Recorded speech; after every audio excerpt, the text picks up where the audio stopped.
Përshëndetje dhe mirëmëngjes të gjithëve në këtë ditë të sotme 27 korrik, jemi këtu në Ola News në transmetimin e për çdo mëngjesshëm ditë e re. Një javë që vazhdon, natyrisht përshëndetja e parë ju vjen nga kjo studio për të startuar një ditë ashtu siç duhet. Jemi në mes të javës, një javë e cila ikën me ritme të shpejta, duke qenë se temperaturat kanë qenë të larta dhe pse me luhatje të vogla në fakt për sa i përket 24 orëve të fundit.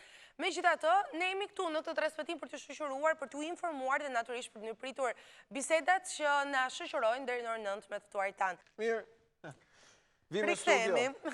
Vim në studio jemi me Besian Peshën nga Nisma Thurje, apo le të themi nga pjesa e shoqërisë civile. Mirëmëngjes Besian. Mirëmëngjes. Mirë se erdhe Bes. Duket sikur muaj në një farë mënyrë spostoi aksionin qytetar për çështje më të ndjeshme, për çështje më sensibël, sepse në këtë vend nuk mund të rrjedhë shumë gjë nga drejtësia, po mund të jetë një gjë shumë kryesore dhe është kryesore, po ka një plagë sociale. Besoj që reforma në drejtësi ka qenë një me të drejtë, ka qenë në fokusin e qytetarëve, ka qenë në fokusin e politikës, të medias, sepse dihet që drejtësia është një nga plagët e këtij vendi, ka qenë një nga plagët e këtij vendi për 25 vite me radhë.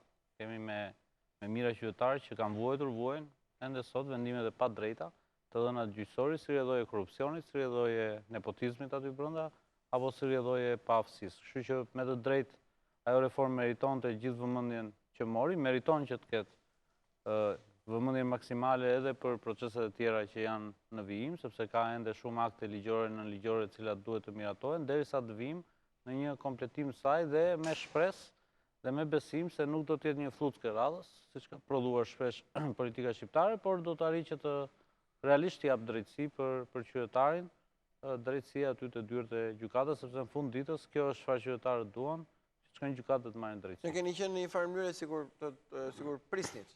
Një skuadër që ishte në pritje. Unë besoj që çdo lloj interference në këtë proces nuk do të shërbente këtij procesi, dhe për këtë arsye kemi preferuar që të qëndrojmë në vëzhgim dhe sigurisht duke mbajtur shënime, por nuk ka patur arsye për t'u angazhuar, sepse ishte lënë një deadline, një afat nga ana e politikës, që në datë 21 korrik kjo reformë do të miratohej dhe ky afat i përcaktuar u mbajt, dhe sigurisht që në një proces ku kishte vëmendjen e gjithë faktorëve ndërkombëtar, ka pas një vëmendje të veçantë, sidomos nga ambasada e Shtetet Bashkuara, nga ambasada e Bashkimit Evropian, e gjykuam që ishte tepër që të ndërhynim edhe sepse nuk kishte se çfarë të shtoje më debatit për shkak se kishte vëmendjen maksimale. Vëmendje maksimale, por në tërësi, sikundër e thash, e kemi përmendur dhe këtu, okay, reforma u kalua, tashmë janë ato procedurat respektive për kalimin e ligjeve shumë të rëndësishme, por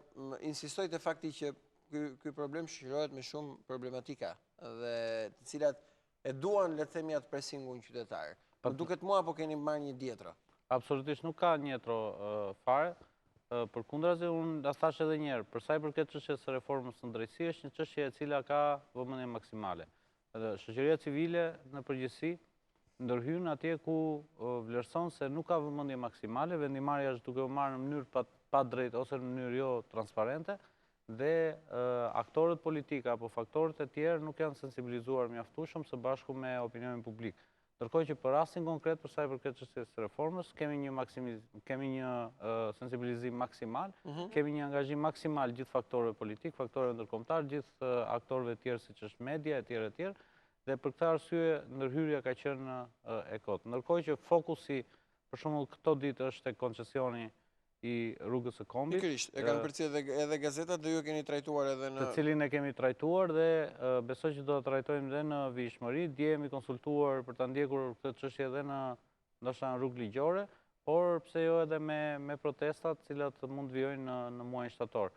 Sepse për ne gjykojmë që edhe nga ekspertët tanë, edhe nga njerëz të ndryshëm që kemi folur, opinioni popullor në përgjithësi është që ky koncesion është një koncesion i gabuar, për shkak sepse nuk mund të jepet rruga me koncesion radh parë një rrugë e cila është ndërtuar me paratë e qytetarëve shqiptar. Mos harrojmë që janë harxuar 1.2 miliard euro për të ndërtuar atë rrugë. Dje ka patur një argument shumë të mirë të hedhur në media, e cila thoshte që u shpenzuar 1.2 miliard euro për të shkurtuar distancën rreth 100 kilometra nga Tirana në Kukës, ndërkohë që vlera që i vihet, 10 euro që i vihet si taks qytetarëve që do të kalojnë, vlen pikërisht sa 10 litra naftë ose më saktë 100 kilometra. Pra praktikisht ajo distancë që u shkurtua, qytetarëve ushtohet si kosto në xhepat e tyre.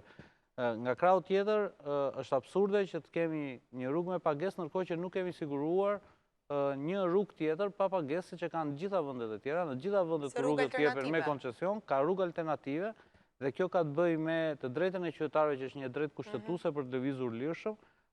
Çdo qytetar i cili nuk ka mundësi të paguajë, praktikisht i privohet që të dali nga Kuksi apo respektivisht që të shkojë aty, sepse e ka të pamundur, nuk ka një rrugë alternative. Rruga e vjetër nga qafi e malit është tashmë e pakalueshme, është një rrugë jashtë standardeve, është një rrugë që rrezikon jetën seriozisht jetën e qytetarëve, pra nuk mund të konsiderohet si një rrugë alternative dhe nuk mund të vinë qytetarët përballë faktit që nëse ke para ke drejt lëvizësh, nëse nuk ke para nuk ke drejt lëvizësh. Kjo është absurde, nuk ndodh në asnjë vend të botës. Pra mund të pranojë në kushte të tjera, kur ishte ky opsioni B, le të themi. Në qoftë se do të ndërtohet një rrugë alternative, paralele, e cila të ketë gjitha standardet e sigurisë, ketë standardet e pranueshme, në mënyrë tillë që qytetarët kalojnë në lirshëm, edhe mund të diskutojmë pastaj dhe të hyjmë te detajet e tarifimit e tjerë e tjerë.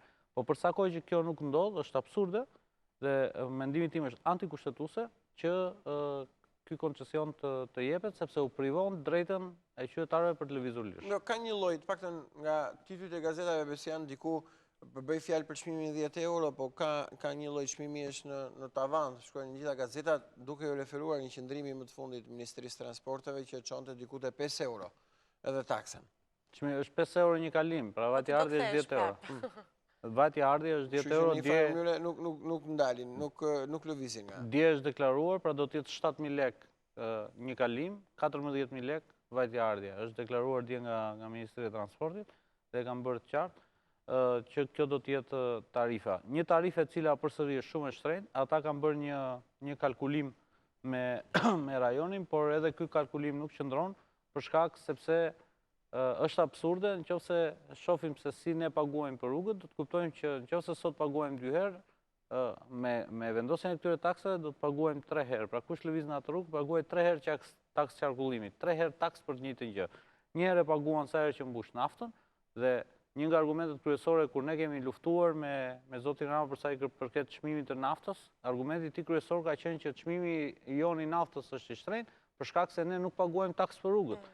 Dhe taksën e rrugëve ne kemi të përfshirë, taksën e qarkullimit kemi të përfshirë, pra paguajmë çdo litër naftë që ne blejmë. Pra ne paguajmë një herë te nafta, paguajmë taksë qarkullimi një herë në vit, kur sa herë që shkojmë që bëjmë kolaudimin, dhe aty paguajmë një taksë të veçantë e cila shkon po në fondin për rrugët, dhe tash do na paguajmë prapë, paguajmë edhe një taksë për rrugën sa herë që të kalojmë në një rrugë. Kjo është absurde, nuk ka asnjë vend të botës që ndodh kjo, që qytetarët paguajnë 3 herë për të njëjtën gjë, dhe i bie sot që flasim, ne paguajmë rreth 150 milion euro në vit qytetarët shqiptarë gjithë bashkë, të cilat shkojnë për rrugët, pra taksa rrugës gjithsej mblidhe në vend 150 milion euro, 150 milion euro, të cilat do të mjaftonin për të bërë 150 kilometra rrugë autostradë në vit. Jo vetëm që s'po bëhen 150 kilometra rrugë autostradë në vit, po japim me koncesion dhe ato që kemi. Dhe prandaj mendojmë që kemi argumenta mjaftueshëm për të dalë në debat me këdo, për të bindur gjithë opinionin publik dhe besoj që kjo çështje do të zhnohet në një çështje madhore shumë shpejt.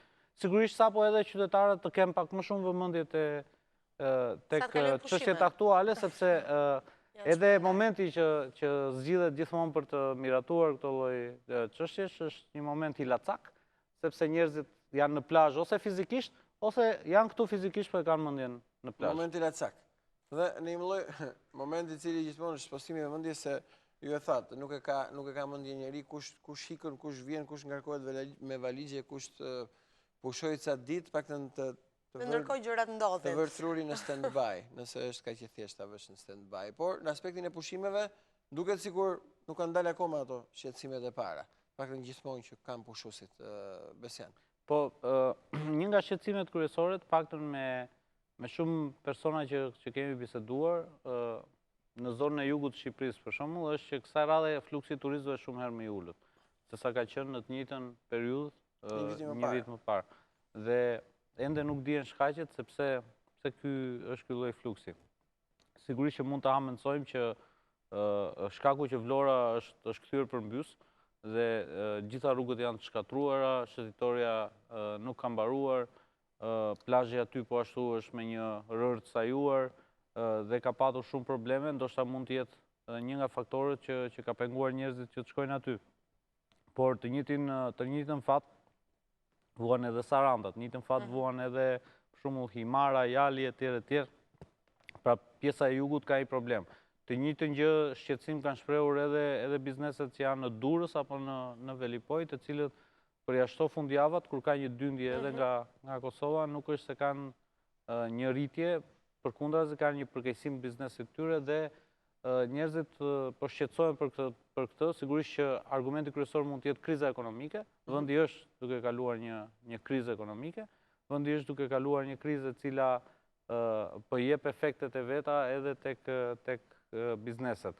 Dhe më lini që ta lidh përsëri me argumentin që kishim më përpara, vendosja e taksës së rrugës do të ndikojë vitin tjetër, nëse kjo do të aplikohet, do të ndikojë absolutisht te gjitha bizneset, të cilët varen nga turizmi patriotik, siç e kemi quajtur ne, pra nga turizmi i qytetarëve që vijnë nga Kosova, sepse me 10 euro vajtje ardhje, një qytetar ndoshta mund të zgjedhë që mos vi fare në Durrës apo mos shkojë në Velipoj, por shkojë të hajë një drek në Ulqin me ato para, pra ti kursej dhe mos t'ia japi rrugës. Kështu që një argument shtesë që është për ndalimin e saj dhe që i shtohet shqetësimit të madh që kemi me mos funksionimin e turizmit. Shqipëria, unë tani po shikoja Facebookun tim, vjet ka kaluar një ligj i cili u trumbetua me të madhe nga ana e qeverisë, që do të jepte një boom turizmit e tjerë. Jemi shprehur skeptik në atë kohë, kemi thënë Shqipëria nuk ka nevojë për më shumë ligje, se ligje kemi mjaftueshëm, por ka nevojë për më shumë rrugë, ka nevojë për ujë 24 orë, ka nevojë për energji 24 orë. Që fatkeqësisht edhe këtë vit kemi parë që mungojnë. Në Orikum, për shembull, nuk ka patur energji elektrike deri në fund të qershorit. Dhe është një zonë e cila mirëpret shumë turistë. Dhe lajmi mori zen, që në jug nuk ka energji elektrike. Probleme me furnizimin me ujë të pishëm ka patur Durrësi. Probleme me furnizimin me energji elektrike kanë patur pothuajse gjitha zonat, ende zonat bregdetare në Shqipëri, dhe është absurd në vitin 2016 ende diskutojmë ujë dhe drita në zonat tona bregdetare. Imagjino se si mund të presësh që të marrë zhvillim dhe të marrë hov turizmi. Absolutisht që kushton, në standardet për te i kufive. Absolutisht që kushton dhe këtu është një tjetër problem pastaj, por unë nuk do t'i vija shumë faj bizneseve, sesa gjithë fajin do t'a vija tek mungesa e vizionit politikave të qeverive në për vite. Nuk po them vetëm kjo qeveri, sepse ka vetëm 3 vjet, por gjitha qeverit në për vite, nuk kanë punuar me vizion në mënyrë të tillë që të ndërtojnë një strategji dhe të ndërtojnë një infrastrukturë e cila t'i përshtatet edhe biznesit edhe qytetarëve dhe në fund të ditës të mund të kthehet në katalizator dhe në prodhues të ardhurave për të gjithë shqiptarët. Ajo që është bërë është janë dhënë leje pa kriter ndërtimi, janë dhënë gjatë gjithë kohës janë lënë njerëzit që të ndërtojnë vende pa vend, Buzdetit, Anës Rërës dhe gradualisht i kanë kthyer edhe në geto, siç është bërë një pjesë e Velipojës apo një pjesë e Durrësit, zonat tona bregdetare, cilat kanë qenë perla më përpara, dhe sigurisht që sot kemi probleme, sepse është e pamundur që këto zona t'i urbanizosh, është e pamundur që këto zona t'u japësh një pamje estetike që mund të kënaqë njerëzit dhe t'i mbaj ata dhe t'i bëj ata që të pushojnë. Dhe sigurisht që kjo reflektohet pastaj edhe në një krizë e cila gradualisht fillon dhe i prek gjithë. Ju shikoni, domethënë, me pak fjalë, pakta në ulëmtime, studim s'ka, shifrat skandal, duhet të mbaroj sezoni, nuk ka ndalë ende, duhet të mbaroj sezoni, por ju mendoni që ka më pak pushues. Perceptimi, paktën nga komunikimi verbal që kemi me qytetarë ndryshme, bizneset ndryshme, perceptimi është që ky vit është një vit më i dobët se sa viti i kaluar, paktën deri tani.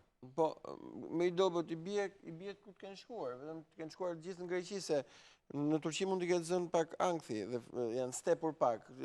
Ti thuaj që në Shqipëri është më dobët se vitin e kaluar. Greqia është adaptuar në fakt. Nuk e di, kjo është për të parë, nuk i kam statistikat, por kjo është i perceptim që po krijoj. Kjo është konstatim në fakt real nga shumë njerëz që kanë qenë atje të paktën në ditë javës. Problematika të cilat ndoshta është dhe momenti, besian që bie vrulli le të themi i pjesës suaj i aksionit qytetar. Absolutisht. Tani është një moment edhe ne kemi nevojë për pushime. Jo thjesht ju, po dhe të njerëzit dhe krijohet dhe kjo idea, po më mëse na lodhën tani, okej, në rregull, nuk kemi parë gjithë vitin. Ka disa studime që flasin për periudat kur njerëzit kanë shumë tendencë për të qenë aktiv, por edhe për të ndier inat, le të themi, pra për ta ndier më shumë kur i bëhet një padrejtësi, dhe sigurisht që periuda e nxehtë e verës nuk është një nga këto. Sepse njerëzit kanë nevojë gjithmonë mendja e qëndron, unë e thash që parë që edhe ata që janë fizikisht në ambiente pune, mëndërisht mendojnë ato ditët kur do shkojmë me pushime apo kur ishin. Dhe gjendja psikologjike është e tillë që ka më pak fokus për sa i përket çështjeve të cilat shqetësojnë dhe më shumë fokus për çështje të cilat gëzojnë. Dhe sigurisht që unë uroj që të kemi sa më shumë gjëra për të gëzuar, por fatkeqësisht na duhet që të kemi vëmendjen. Koriku ka qenë dhe i ngarkuar në tërësi. Na duhet që të kemi edhe vëmendjen te çështjet të cilat apo te vendimarrjet të cilat politikanët tanë marrin, vendimarrje të cilat zakonisht merren në këto periudha kur njerëzit nuk e kanë mendjen, por që ne pastaj do na duhet që të paguajmë, nëse nuk reagojmë, do na duhet që të paguajmë vazhdimisht për gjatë viteve që vinë. Dhe kjo është shumë e vërtetë.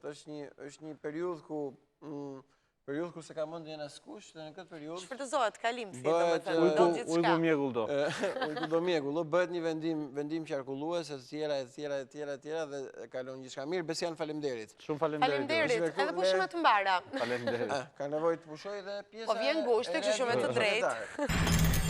Mirë, vim në studio. Jemi me Keidi Mehmetan, ish deputete e Lëvizjes Socialiste për Integrim, një nga 140 deputetët që bashkuan votët në unanimitetin historik, le ta quajmë, për amendimet kushtetuese që u konvertuan ndryshe si reforma në drejtësi. Keidi, mirëmëngjes. Mirë se erdhe. Mirëmëngjes. Faleminderit që je këtu, nuk përton asnjëherë, siç nuk përton edhe forca rinore, së cilës ti përket rinore, them se nuk është tars.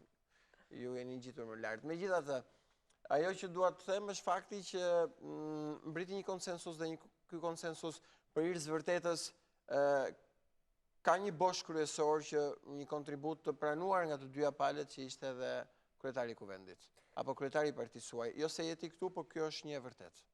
Në fakt ne jo vetëm si pjesë e LSI-s, po si pjesë e kuvendit edhe si shqiptarë ndihemi shumë krenar për rezultatin e arritur me datë 21.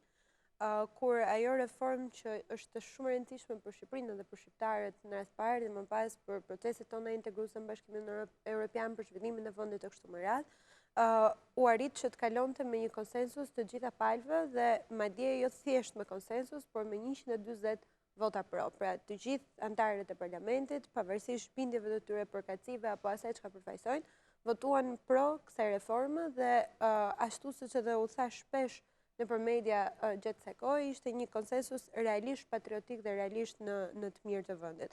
Dhe është e vërtetë ashtu siç e thatë edhe ju, zoti Meta ka qenë vazhdimisht i impenjuar si kryetari i parlamentit në radhë parë me detyrën e tij për ta bërë atë punë me përgjegjësi maksimale edhe për t'i dhënë gjitha palëve hapësirat e tyre për të shprehur dhe për të dakortuar për çështje madhore, por edhe si kryetari i Lëvizjes Socialiste për Integrim, duke ditur që LSI-ja ka edhe një rol të rëndësishëm si pjesë e parlamentit tashmë me 20 vota të cilat ne i kemi, bëri të mundur që kjo reformë kalonte me konsensus edhe me të gjitha votat. Me një angazhim maksimal, duhet thënë deri në minutën e fundit. Angazhimi ishte maksimal edhe pse nuk ishte thjesht, sepse në skenën politike shqiptare, bashkëpunimi, konsensusi, dialogu politik ngjajnë si tabu, dhe nga ndonjëherë edhe kur dëshira mund të jetë e palëve, thjesht kjo më pas dukja në për televizione, ato le të themi e folura publike, diskursi politik që zhvillohet në për televizione është shumë larg asaj çka bëhet realisht në bazë, edhe gjithmonë këto të dyja përplasin njëra tjetrën dhe krijojnë atë konfliktin që asnjëherë duket sikur nuk mbaron dhe nuk shtëron. Dhe në fakt po të shikonit mbas Tejntës, neve kishim seancën e fundit për këtë sesion, ditën e hënë, dhe fatkeqësisht si për seancë të fundit të këtij sesioni, edhe mbas atij votimi me 140 vota për një reformë shumë madhore për Shqipërinë, siç është reforma në drejtësi, prap shikoj tonet të agravuara të kolegëve aty në sallë. Po pra të pash një moment, edhe ti u tentova të replikove pak në një moment veçantë. Unë? Pak në portale sociale. Po. E di, në fakt, qëndrimi im ka pasur të bëj thjesht edhe drejt për drejt me reformën e drejtësi. Qartë, pikërisht. Ka qenë ditën e njëjtë, kur duket se të treja partit kryesore në vend, po mbi gjitha dy partitë e mëdha ato që kanë pas edhe më shumë mosmarrëveshje lidhur me reformën e drejtësi, duket se kishin rënë dakord për ato që duhet të shkruheshin, qoftë për ndryshimet kushtetuese, qoftë për vazhdimin e mëtejshëm të reformës.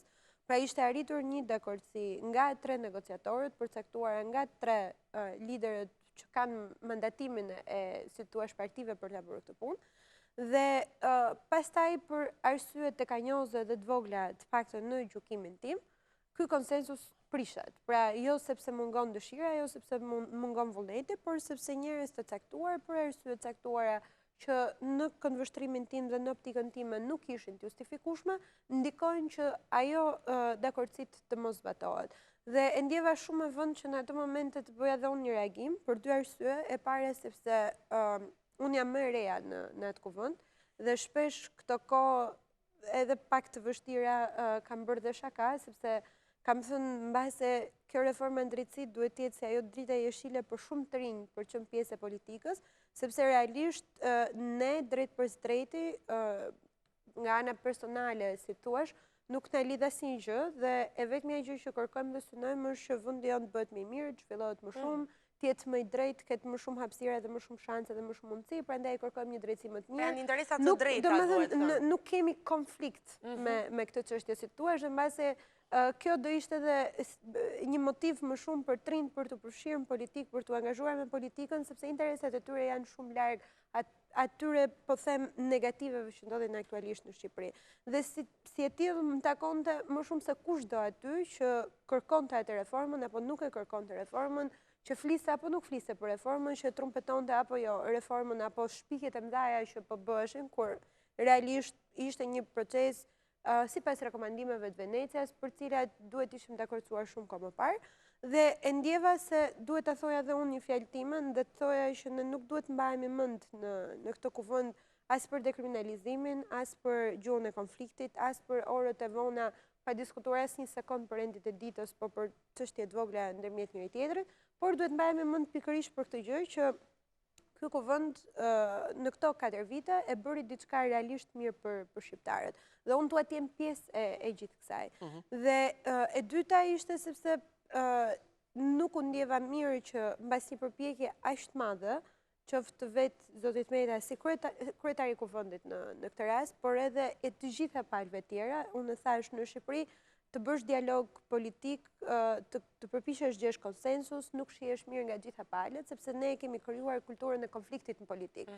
Edhe ato që ty të ndjekin për partitë respektive, ndjekësit, suportuesit, gjithmonë kanë këtë idenë që duhet të jesh gjithmonë konflikt me palën tjetër, duhet gjithmonë ta kundërshtosh palën tjetër, edhe kur bie dakord për gjëra që qëndrojnë, nuk e ke atë këndvështrimin pozitiv. Dhe fakti që ne e nisëm atë rrugë, edhe morëm një drejtim pozitiv në atë aspekt dhe të prishej pastaj për gjëra të vogla, për ambicie të vogla, për interesa shumë vogla të njerëzve që nuk është se kishin atë qëllimin kryesor në gjykimin tim të asaj dite, më bën që të reagoja, por ishte thjesht thjesht për reformën drejtësi dhe pavarësisht se si mund të ketë qenë interpretimi nga kolegë, për mua qëllimi ishte një dhe i vetëm që reforma e ditë të votohej, si edhe një thirrje ndaj kolegëve të votojë shpejt, pa u zgjatur, edhe me konsensus.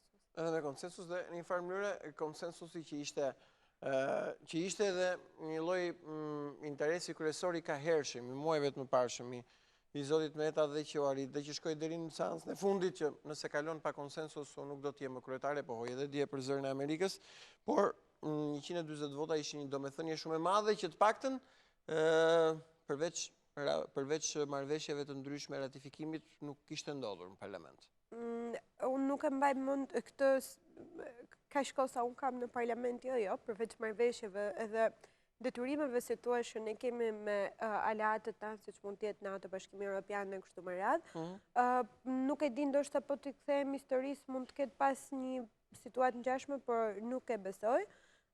Gjithsesi që një arritje e mirë për ne, që pozitive, kam përshtypjen që kjo reform, përveç se i hapi rrugët të re mënyrës zhvillimit drejtësisë në vend, që pa diskutim do zhvilloj pastaj edhe sektor të tjerë si ekonomia e kështu me radhë, por them që po jep një drejtim të ri edhe mënyrës së politikë bërjes në Shqipëri, asaj politike që lidhet me dialogun, që lidhet me konsensusin, që vendos interesat e vendit, interesat patriotike përpara atyre individuale, dhe në fakt unë kam pasur si shprehje time në këtë gjatë gjithë këtyre viteve, sepse kam kuptuar që nuk është e thjesht të shkëpusësh këto të dyja, sidomos kur koha e angazhimit tënd politik ka qenë në periudha të caktuara të bërjes politikës në Shqipëri, jo dhe aq të arta, jo dhe aq të ndritura.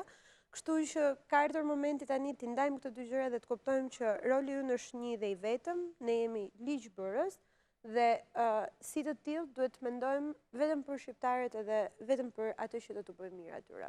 Megjithatë, fakti është që tashmë puna vazhdon, ju mbeteni në një situatë alerti, natyrisht në pritje të seancës. Në krahun tjetër duket sikur kjo është problematika e madhe, po ka shumë probleme tjera, Aket.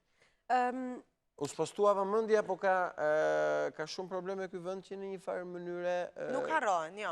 Sido që të jetë. Po si të harrohen.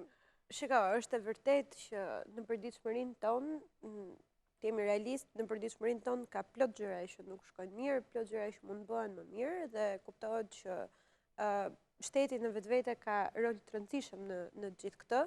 Megjithatë, ne duhet kuptojmë që nëse nuk bëjmë hapa përpara në drejtime të ndryshme dhe në sektore të ndryshme, asnjëherë nuk do ta rregullojmë të mirën. Dhe nëse kemi gjithmonë këtë idenë dhe tendencën që të gjitha gjërat duhet i bëjmë një herësh, shqiptarët kanë një shprehje shumë interesante që thotë shumë kunguj në një sjetull nuk mbahen, kështu që duhet të dimë t'i bëjmë në kohën e dur, në radhën e dur e kështu me radhë. Por e rëndësishme është reforma në drejtësi kaloj, sepse jemi gjithë dakord që drejtësia është thelbi kyçi i zhvillimit të çdo aspekti tjetër të shoqërisë, nëse ne nuk kemi një shoqëri të drejtë dhe gjykata funksionale kështu me radhë, as biznesi nuk zhvillohet, as investitorët të huaj nuk vinë vend, as konfliktet ndërmjet qytetarëve nuk zgjidhen, mos flasim pastaj për krimin, korrupsionin dhe kështu me radhë. Kështu që them se drejtësia është një nga pikat themelore kyçe për zhvillim të mirë të shoqërisë.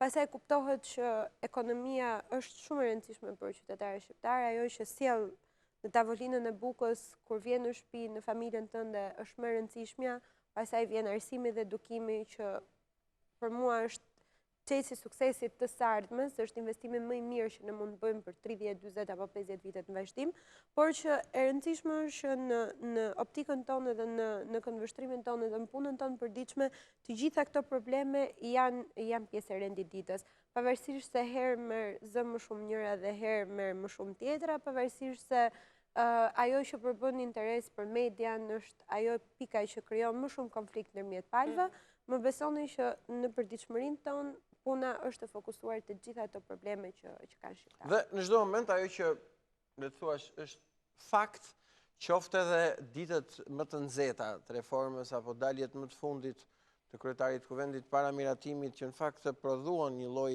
lëkundje në klasën politike, ato që ishin vërtet në unison dhe në një llogore solidariteti ishte forca rinore këtë. Flasën portalet sociale që u zgjuan, jo se ishin duke fjetur, po u ngritën me njerë në një gjendje gatishmërie, thuajse sikur çfarë ishte ndodhur.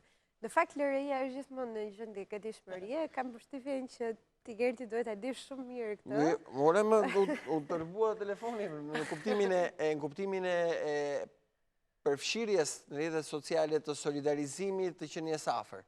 Ka një gjë shumë të mirë me LSI-n edhe me LRI-n edhe me të gjithë ato që ne kemi që i quajmë antar aktiv, le të themi njerëzit që bëjnë punën e përditshme partijake në LSI, që ka ndodhur dhe shumë mirë që ka ndodhur që të jenë të rinj. Që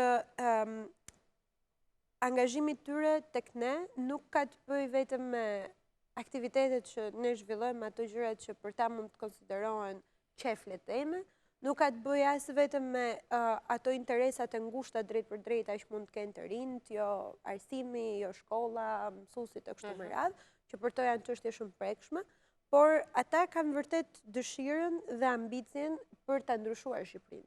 Dhe atyre u intereson e gjithë kjo gjë që bëjnë me dëshirën për dhënë kontributin e tyre, ata e kuptojnë politikën, kuptojnë ndryshimet dhe zhvillimet që ndodhin, dhe kjo i bën që t'jenë të prekshëm me çdo lloj situate që ndodh në vend. Dhe duhet ma besoni këtë, sepse e di përgjithsisht është krijuar ajo ideja që të rinjt në politik aktivizohen ose për në një parti, siç ka ngel përpara shumë kohësh. Duket sikur janë pasiv, pra jo të efektshëm plotësisht. Ose siç ndodh rëndom që thuhet lart e poshtë për një vend pune. Nuk është asnjë rast tjetra, të rinjt vërtet duan të ndryshojnë diçka, vërtet shikojnë një shpresë, një mundësi, po edhe një dëshirë, një hapësirë për dhënë kontributin e tyre. Është një angazhim që merr goxha kohë, apo jo, merr kohë dhe ata e ndjekin dhe ju nuk do ma besoni nëse unë ju them që kërkesa e tyre për të ditur se çfarë ndodhte me reformën drejtësi, ishte jashtëzakonisht shumë e madhe. Kishte gjimnazist nga 15-16 vjeç që duket pak absurde, që kërkonin takime për të marrë vesh se çfarë po ndodhte me ku ishte Kleçka, çfarë ishte kjo pika 88, si ndryshonte. Mos ishte e tepruar kjo? Si? E egzageruar? Jo, nuk ishte, si mund t'ishte egzageruar kur e gjithë kjo bëhet për ta. Janë ata që ta përfitojnë realisht këtë reformë drejtësie. Zoti Meta e tha disa herë, kjo nuk është një vendimarrje sot për nesër, është një vendimarrje sot për 30 vitet në vazhdim. 15, 20, 25, 30 vjeçarët janë ato që do ta shijojnë realisht 30 vitet në vazhdim. Kështu që ata e ndjenin, e kuptonin dhe ajo rrjetet sociale ishte forma e tyre më e mirë për të shprehur, ndoshta edhe më e mundshmja për të shprehur idetë e tyre, angazhimin e tyre, edhe nga ndonjëherë të rinjt janë më pak komplekse, janë më të çlirët, na ka ndodhur shumë herë gjatë këtyre ditëve edhe t'i thoshim që kjo nuk duhet nxjerrë, kupton, kjo është një gjë që nuk shkon për të ndjekur edhe një vijë politike, po tek e fundit rinia ka atë forcën e vet brenda, edhe energjinë e vet, edhe mos kompleksitetin, edhe lirinë. Me vështirë t'ja frenosh. Për të bërë ç'të dojë dhe ideja e tyre ishte të solidarizoheshin me ne, me zotin Meta, në përpjekjet e tij që kjo reformë bëhet me konsensus dhe mbi gjitha të bëhet në të mirë të shqiptarëve dhe jo në të mirë të një pale apo një pjesë tjetër. Dhe mund të thuash që është, le të themi, arteria më e fortë kryesore e këtij subjekti politik. E them këtë pa pikë dyshimi dhe pa pikë frike, edhe të them të drejtën, një nga intervistat që mua më ka ngelur më shumë në mendje nga zoti Meta, mund të ketë qenë as një vit më parë, përpara zgjedhjeve lokale kam përshtypjen, nëse kur e kam pyetur se çka qenë gjëja më e mirë që ka bërë në politik, ka thënë që kam mbështetur edhe suportuar trinjt e lëvizjes rinore për integrim dhe ka qenë periudha kur ne ndorëm kandidatët tanë për Këshilla Bashkiake që kanë qenë të shumë në numër trinj dhe realisht e vlerësoj këtë prej tij dhe e konsideroj si vërtet gjëja më e mirë që mund të ketë bërë Lëvizja Socialiste për Integrim, sepse energjia edhe dashuria edhe pasioni, po edhe pastërtia dhe cilëtërësia që kanë të rinjt në punë është shumë e madhe, kam përshtypjen kjo është ajo që i duhet Shqipërisë. Që i duhet. Dhe në krahun tjetër po bëni gati për jalën. Po bëhemi gati. Pra duket si periudhë pushimi, por jo është një angazhim serioz, apo jo? Si pushim tani, se tani është kamping interesant. Ç'u perceptohet, si është në të vërtetë? Vjetë një ndër të ftuarat që kemi pasur në kamp, sepse ne në kamp gjatë ditëve që kemi aty të rinj, kemi shumë të ftuar që zhvillojmë të rinj bashkëbisedime, trajnime e kështu me radhë. Mund të kemi brenda një dite 10 apo 15 të tilla. Një nga të ftuarat vjet ka qenë zonja Arta Dada dhe ajo që ka thënë është që nëse perceptimi nga jashtë është që janë 1500 të rinj që vinë aty edhe bëjnë plazh njëjtë apo ku ta di unë, realisht ajo që ndodh është që janë 1500 të rinj që bëjnë një javë ushtri. Në çfarë kuptimi? Po, në çfarë kuptimi? Në kuptimin që këta të rinjt duhet të zgjohen me orar, të flenë me orar, të respektojnë rregullat, të pastrojnë, të gatuajnë, kujdesen për tjetrin. Patjetër se tek e fundit të rinja, e kupton? Edhe plazhesh, por çdo gjë për plazh më besoni që koha nuk të del. Nuk të del. Sepse edhe atëherë kur e ke kohë pushim, ka një aktivitet që po bëhet, që mund të jetojë një lojë, o shkuma party, o një film, diçka që po ndodh ndërkohë edhe ti do të shkosh atje, sepse atje është turma, atje janë njerëzit, atje është aktivitete, por ajo që për mua është e mirë në gjithë këtë historinë e kampit veror, është fakti që janë 1500 të rinj që vinë nga zonat ndryshme të Shqipërisë, jo vetëm nga Tirana. Tirana kam përshtypjen me numrin më të vogël, duke qenë se në Tiranë do çdo aktivitet i mundshëm politik le teme, dhe këta jetojnë me njëri tjetrin, ndajnë ditët e tyre me njëri tjetrin, ndajnë punët me njëri tjetrin, ndajnë çadrën me njëri tjetrin, dhe fillojnë të kuptojnë jetën e tyre pavarësisht se dikush mund të jetojë në Shkodër, dikush në Vlorë, dikush në Tiranë, kuptojnë që interesat janë të përbashkëta, dëshirat janë të njëjta dhe ajo që duhet të bëjnë ata lidhet me njëri tjetrin. Dhe mua më ka vlerësuar shumë eksperjenca e Jalës për të krijuar një karakter më të fortë.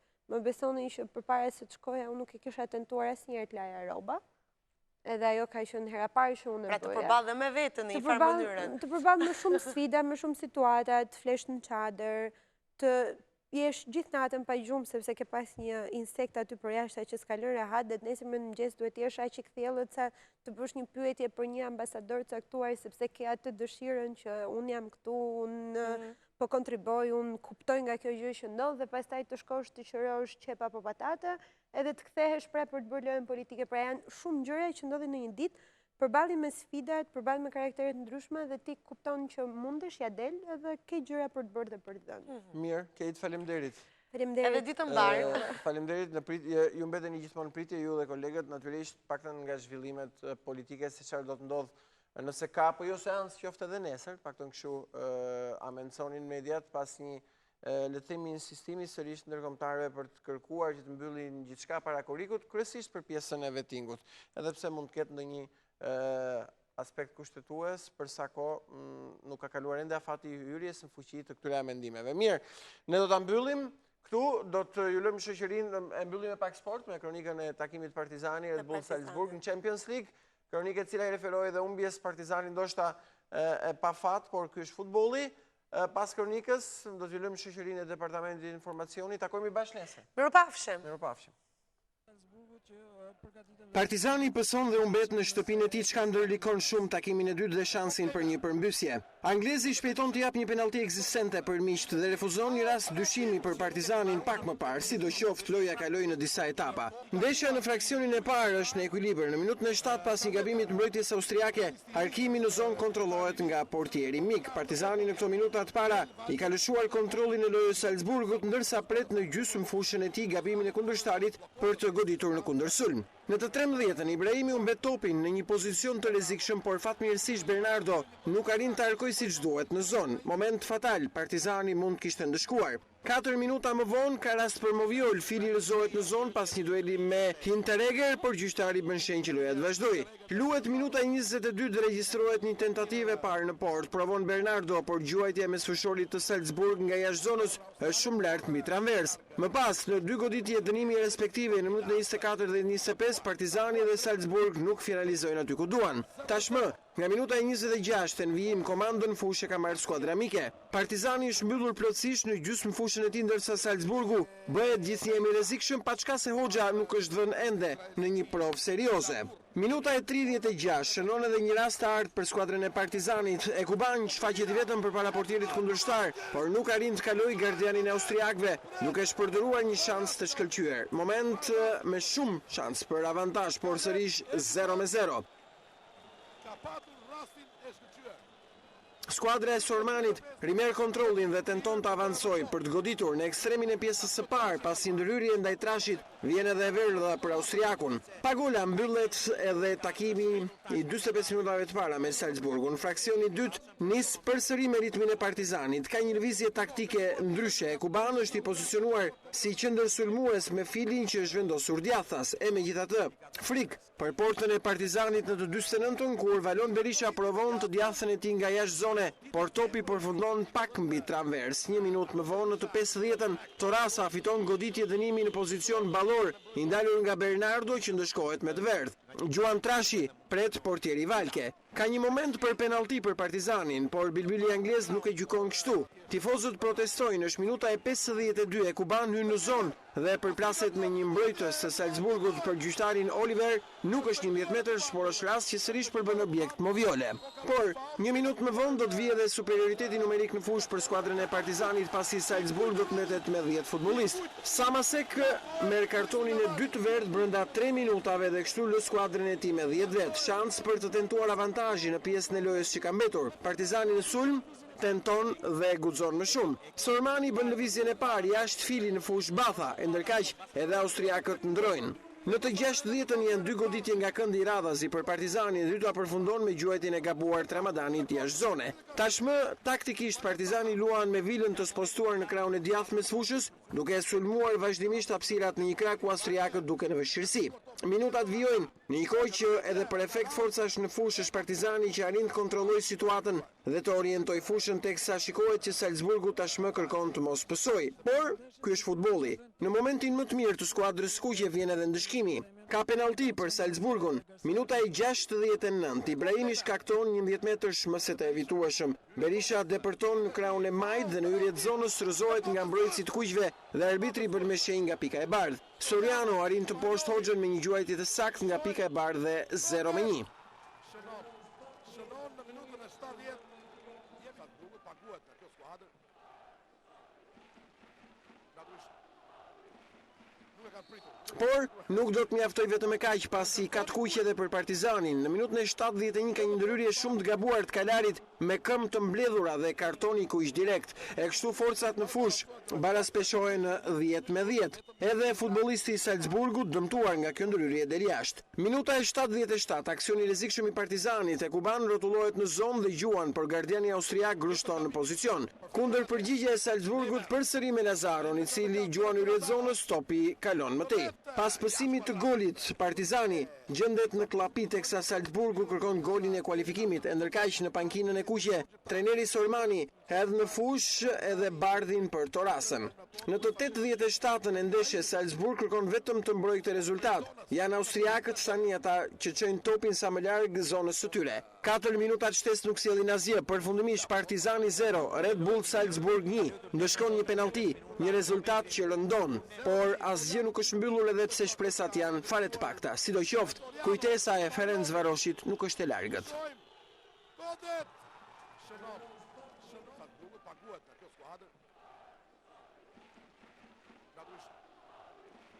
Nuk e ka pritur asnjëri.